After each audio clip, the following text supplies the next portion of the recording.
a snowy day at the construction site. Look, Digley and Dazey are having a snowball fight.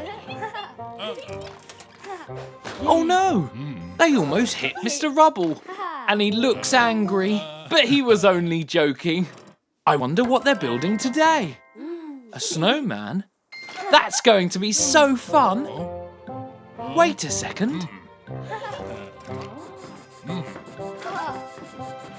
Oh, it's a giant snowman. Wow, it's going to be huge.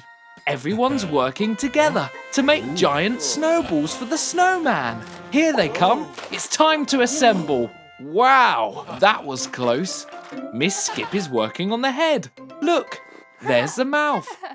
Digley also bought some things. A traffic cone for the nose and some old tyres for eyes. Nice teamwork. There, it's finished.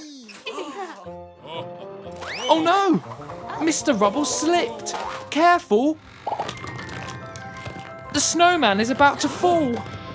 Watch out. Quick, Mr. Rubble. It's catching Digley too. Phew. That was a close one. Oh no, it caught Mr. Rubble. Careful. Poor Mr. Rubble. His giant snowman is ruined. But Digley and Dazey won't give up that easy. They'll build another one. Everyone is working together to build the snowman as good as new. Yay! It didn't fall this time. Amazing work, everyone. Not giving up always pays off in the end.